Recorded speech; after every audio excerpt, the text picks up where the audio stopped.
Hi hello Tamil Nadu அரசு ஊரக வளர்ச்சித்துறையிலேருந்து வந்திருக்கக்கூடிய ஒரு பர்மனன்ட் கவர்மெண்ட் ஜாபுக்கு நீங்கள் எப்படி அப்ளை பண்ணணும்னு தான் நம்ம இந்த வீடியோவில் பார்க்க போகிறோம். ஊரக வளர்ச்சித்துறையிலேருந்து பார்த்தீங்கன்னா தமிழ்நாடு முழுவதும் இருக்க எல்லா மாவட்டத்துக்கும் 38 மாவட்டத்திலையும் பார்த்தீங்கன்னா ரெக்ரூட்மெண்ட் கொடுத்துக்கிட்டு இருக்காங்க. ஆல்ரெடி நிறைய டிஸ்ட்ரிக்ட்டு நம்ம சேனலில் வீடியோ போட்டிருக்கோம். ஸோ இப்போ ரீசெண்டாக பார்த்தீங்கன்னா கள்ளக்குறிச்சி, திருவாரூர், அதே மாதிரி விருதுநகர், திருப்பத்தூர் இந்த மாதிரி எல்லா மாவட்டத்துக்குமே நம்ம சேனலில் வீடியோ அப்டேட் பண்ணியிருக்கோம். அதை தொடர்ந்து நம்ம இப்போ பார்த்தோன்னா நாமக்கல் மாவட்டத்தில் இந்த ரெக்ரூட்மெண்ட் கொடுத்துருக்காங்க. நாமக்கல் மாவட்டம் முழுவதும் பார்த்திங்கன்னா இருக்கிற எல்லா யூனியன்லேயுமே வேகன்சிஸ் இருக்குது. டோட்டலாக பார்த்திங்கன்னா 41 வேகன்சி கொடுத்துருக்காங்க. இதே மாதிரி ஒவ்வொரு டிஸ்ட்ரிக்ட்லேயும் அந்த டிஸ்ட்ரிக்டில் இருக்கிற யூனியன் வைஸாக பார்த்திங்கன்னா நோட்டிஃபிகேஷன் கொடுத்துக்கிட்டே இருக்காங்க. மறக்காமல் நம்ம சேனலை சப்ஸ்கிரைப் பண்ணி உங்கள் டிஸ்ட்ரிக்ட் நேம் கமெண்டில் சொல்லுங்கள். உங்கள் டிஸ்ட்ரிக்டான நோட்டிஃபிகேஷன் வரும்போது இதே மாதிரி நான் அப்டேட் பண்ணுறேன். ஸோ இப்போது இந்த அலுவலக உதவியாளர், இரவு காவலர் இந்த போஸ்டிங்க்கு நீங்கள் எப்படி அப்ளை பண்ணுறதுன்னு நம்ம பார்க்கலாம். இதுதான் பார்த்தீங்கன்னா இந்த வேலைவாய்ப்புக்கான அஃபிஷியல் அப்ளிகேஷன் ஃபார்மு. இந்த அப்ளிகேஷன் ஃபார்முக்கான லிங்க்கு நான் டிஸ்கிரிப்ஷனில் கொடுத்துருக்கேன். இதே மாதிரி நாமக்கல் மாவட்டத்தில் இருக்கிற ஒவ்வொரு யூனியனுக்குமே அப்ளிகேஷன் ஃபார்மை ஸ்ப்ளிட் பண்ணி டிஸ்கிரிப்ஷனில் கொடுக்குறேன். ஸோ அதை நீங்கள் டவுன்லோட் பண்ணிக்கோங்க. அப்ளிகேஷனை டவுன்லோட் பண்ணிவிட்டு ஃபஸ்ட்டு பாருங்கள், உங்களுடைய ஃபோட்டோ இந்த இடத்துல ஒட்ட சொல்லியிருக்காங்க. இந்த இடத்துல ஃபோட்டோ ஒட்டி ஃபோட்டோவுக்கு மேலே நம்மளுடைய கையெழுத்து தான் போட சொல்லியிருக்காங்க. ஃபோட்டோவில் பாதி, இந்த அப்ளிகேஷனில் பாதி படுற மாதிரி உங்களுடைய கையெழுத்தை போட்டுக்கோங்க. அடுத்து பார்த்தோன்னா நாமக்கல் மாவட்டம், நீங்கள் எந்த யூனியனுக்கு அப்ளை பண்ணுறீங்களோ அந்த யூனியனோட நேம் எழுத சொல்லியிருக்காங்க. அவ்வளோதான். நம்மளுடைய வட்டாரம், நம்மளுடைய ஒன்றியத்தை எழுத சொல்லியிருக்காங்க. நாமக்கல் மாவட்டம். இது பார்த்திங்கன்னா புதுச்சத்திரம் யூனியனுக்கான அப்ளிகேஷன் ஃபார்மு. இதே மாதிரி ஒவ்வொரு யூனியனுக்கும் அப்ளிகேஷன் ஃபார்மு கொடுத்துருக்கேன். ஸோ நீங்கள் எந்த யூனியனுக்கு அப்ளை பண்ணுறீங்களோ அந்த யூனியனோட நேம் இந்த இடத்துல எழுதிக்கோங்க. இப்போ நம்ம புதுச்சத்திரத்துக்கு அப்ளை பண்ணுறோம், அதனால் புதுச்சத்திரம் அப்படிங்கிறது எழுதியிருக்கேன். பாருங்கள், அலுவலக உதவியாளர் பணிக்கான விண்ணப்பம். இதுவே நீங்கள் ரெக்கார்ட் இருக்க அந்த போஸ்டிங்க்கு அப்ளை பண்ணிங்கன்னா ரெக்கார்ட் கிளர்க்குக்கு தனியான அப்ளிகேஷன் ஃபார்ம் இருக்குது. ஸோ அதை நீங்கள் டவுன்லோட் பண்ணி சென்ட் பண்ணலாம். ஃபஸ்ட்டு பாருங்கள், விண்ணப்பதாரரின் பெயர், நம்மளுடைய நேம் கேட்டிருக்காங்க, எழுதிக்கோங்க. அடுத்தது பாலினம் கேட்டிருக்காங்க, ஆணா பெண்ணா அப்படிங்கிறது நீங்கள் டிக் பண்ணிக்கோங்க. அடுத்து பாருங்கள், தந்தை அல்லது கணவர் பெயர் கேட்டிருக்காங்க. ஸோ உங்களுடைய ஃபாதர் நேமு, இல்லை உங்களுக்கு மேரேஜ் ஆகியிருந்ததுன்னா உங்களுடைய கணவர் நேம் கூட நீங்கள் எழுதிக்கலாம். அடுத்து பார்த்தோன்னா பிறந்த தேதி, டேட் ஆஃப் பர்த்து, மார்க் ஷீட்டில் என்ன இருக்கோ ஸோ அதுபடி இந்த இடத்துல டேட் ஆஃப் பர்த்தை போட்டுக்கோங்க. அடுத்து பார்த்தோன்னா நம்மளுடைய வயது, இப்போ தற்போதைய 2023 உங்களுடைய வயது என்னவோ அதை அந்த இடத்துல எழுதிக்கோங்க. அடுத்து பார்த்தோன்னா கல்வி தகுதி. நம்ம எல்லாருக்குமே தெரியும், அலுவலக உதவியாளருக்கு தான் நம்ம அப்ளை பண்ணுறோம். இதுக்கு பார்த்தீங்கன்னா 8th பாஸ் பண்ணியிருந்தாலே போதும், அப்ளை பண்ணிக்கலாம். 8ஆம் வகுப்பை தாண்டி நீங்கள் என்ன படிச்சிருந்தாலுமே அப்ளை பண்ணிக்கலாம். இப்போ நீங்கள் 10th வரையும் படிச்சிருக்கீங்க அப்படின்னா 10th மென்ஷன் பண்ணுங்கள். இல்லை நான் 12th படிச்சிருக்கேன் ப்ரோ அப்படின்னா 12th மென்ஷன் பண்ணுங்கள். நான் டிகிரி படிச்சிருக்கேன் அப்படின்னா உங்களுடைய டிகிரியை மென்ஷன் பண்ணுங்கள். இதே மாதிரி நீங்கள் மேக்ஸிமம் என்ன படிச்சிருக்கீங்களோ அதை இந்த இடத்துல நீங்கள் எழுதிக்கலாம். அடுத்து பார்த்தோன்னா 7, 8 ஸோ ரொம்ப முக்கியமானது, தற்போதைய முகவரி, நிலையான முகவரி. நிறைய பேருக்கு தற்போதைய முகவரி, நிலையான முகவரி ரெண்டுமே சேமாக இருக்கும். அதனால ரெண்டுலேயுமே ஒரே அட்ரஸை நீங்கள் எழுதிக்கலாம். Door number, street name with நம்ம பின்கோடு இந்த இடத்துல பாருங்கள், அஞ்சல் குறியீட்டுடன் அப்படின்னு கொடுத்துருக்காங்க. பின்கோடோட நீங்கள் கரெக்டாக எழுதிக்கோங்க. சில பேர் பார்த்தீங்கன்னா இப்போ இருக்கிற முகவரி வேறையாக இருக்கும், அதே மாதிரி நிலையான முகவரியும் வேறையாக இருக்கும். அந்த மாதிரி இருக்கிறவங்க உங்களுடைய டெம்பரரி அட்ரஸ், பர்மனன்ட் அட்ரஸை கரெக்டாக எழுதிக்கோங்க. தற்போதைய முகவரி, இப்போ இந்த டெம்பரரி அட்ரஸில் நீங்கள் என்ன அட்ரஸ் எழுதுறீங்களோ இதுக்கு தான் பார்த்தீங்கன்னா இன்டர்வியூ லெட்டர் சென்ட் பண்ணுவாங்க. ஸோ அட்ரஸை கரெக்டாக எழுதிக்கோங்க.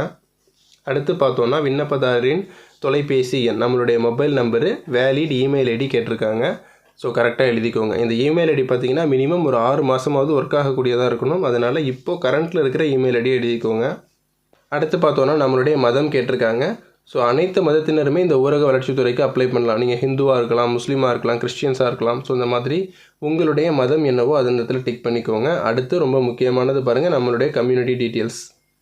ஜென்ரல் கேட்டகரினா ஜென்ரல் எழுதுங்க, எம்பிசினா எம்பிசி, பிசினா பிசி, ஸோ எஸ்சினா எஸ்சி, எஸ்டி இந்த மாதிரி உங்களுடைய கம்யூனல் கேட்டகரியை கரெக்டாக எழுதுங்க.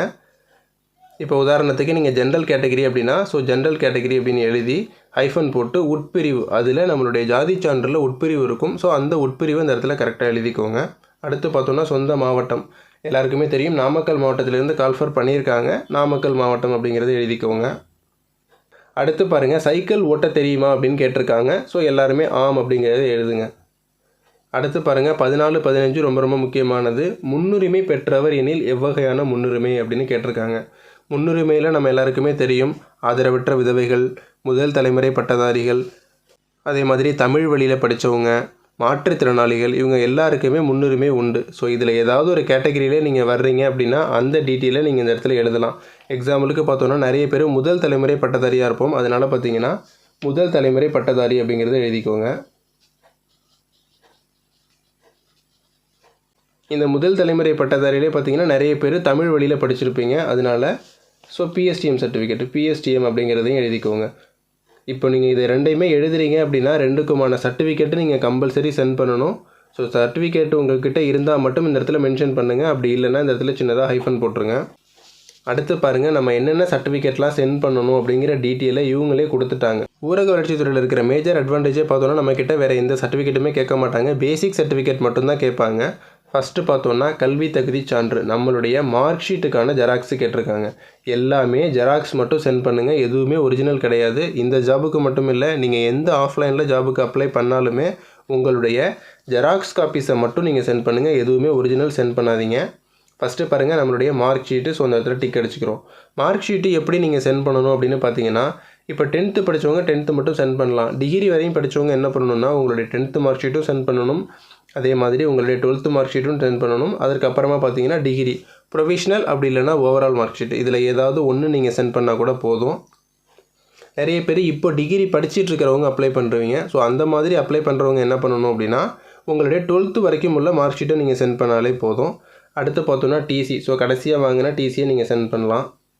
இல்லை ப்ரோ என்கிட்ட காலேஜில் வாங்கின டிசி இல்லை, 10th வாங்கினது 12th வாங்கினது தான் இருக்குது அப்படின்னா ஸோ அதை கூட நீங்கள் சென்ட் பண்ணலாம்.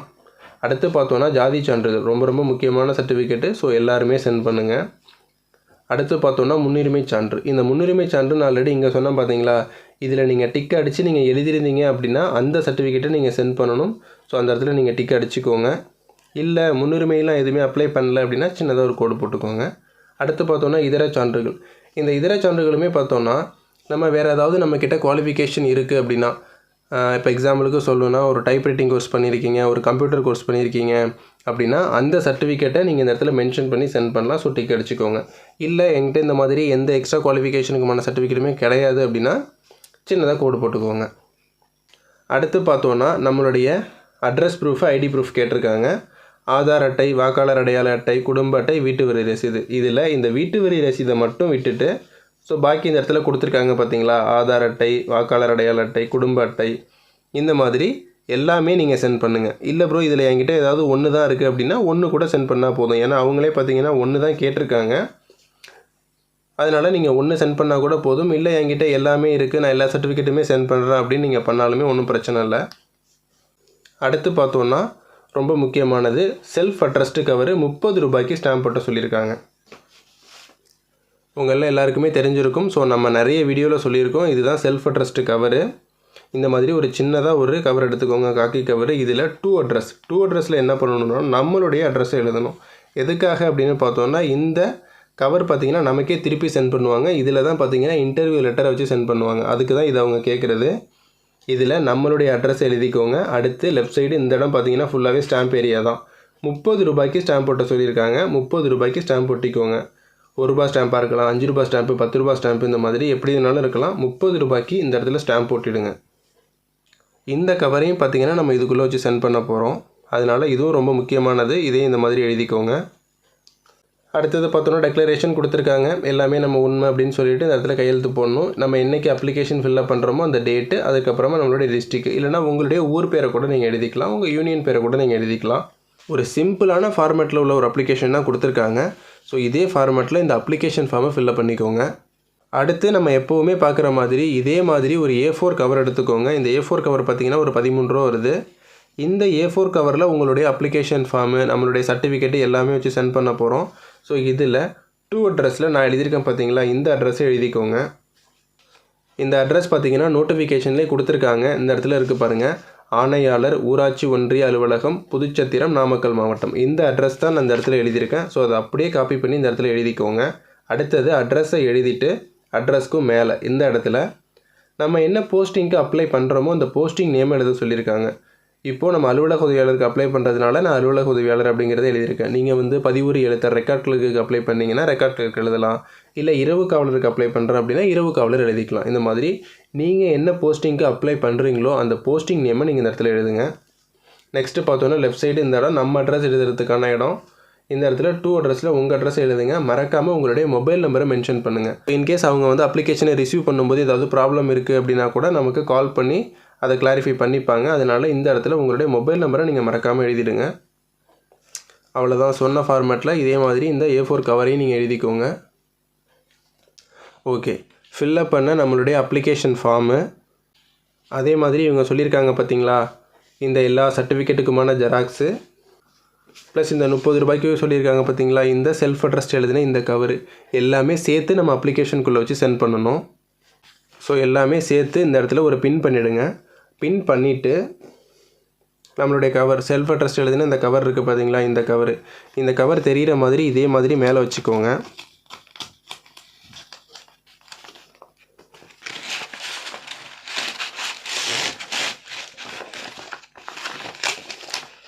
ஸோ இதே மாதிரி இந்த A4 கவருக்குள்ளே வச்சுட்டு நம்மளை போஸ்டரில் சென்ட் பண்ண சொல்லியிருக்காங்க. அப்ளிகேஷனை ரிஜிஸ்டர் போஸ்ட்டு அல்லது நார்மல் போஸ்ட்டு நீங்கள் எப்படி வேணாலும் பண்ணலாம். என்றைக்கு லாஸ்ட் டேட் அப்படின்னு பார்த்தோன்னா 22/12 வர 22ஆம் தேதி வரையும் டைம் கொடுத்துருக்காங்க. அதுக்குள்ளே அப்ளை பண்ணிக்கோங்க. இப்போது இந்த போஸ்டிங் டீட்டெயில்ஸ் பற்றி நம்ம ப்ரீஃபாக பார்க்கலாம். இதுதான் பாருங்கள் அஃபிஷியல் நோட்டிஃபிகேஷன், ஊரக வளர்ச்சி ஊராட்சித்துறை நாமக்கல் மாவட்டம். இது பார்த்தோன்னா அலுவலக உதவியாளர் பதவிக்கான இந்த நோட்டிஃபிகேஷன். அதே மாதிரி பதிவுறு எழுத்தருக்கு பார்த்திங்கன்னா இந்த இடத்துல அவங்க தனியாகவே கொடுத்துருக்காங்க. இதே மாதிரி ஒவ்வொரு போஸ்டிங் வைஸாக தனித்தனியாக செப்பரேட்டாக கொடுத்துருக்காங்க. நானும் டிஸ்கிரிப்ஷனில் கொடுத்துருக்கேன். ஸோ அதுபடி நீங்கள் டவுன்லோட் பண்ணிக்கோங்க. அலுவலக உதவியாளர் பார்த்திங்கன்னா டோட்டலாக 4 வேகன்சி இருக்குது. யாருக்கு வேகன்சி இருக்குது அப்படிங்கிற டீட்டெயிலும் கொடுத்துருக்காங்க. ஜென்ரல் கேட்டகரிக்கு வேகன்சி இருக்குது. ஸோ இதே மாதிரி ஒரு நோட்டிஃபிகேஷனில் ஜென்ரல் கேட்டகரிக்கு வேகன்சி இருந்தாலே எல்லா கம்யூனல் கேட்டகரியுமே அப்ளை பண்ணலாம்.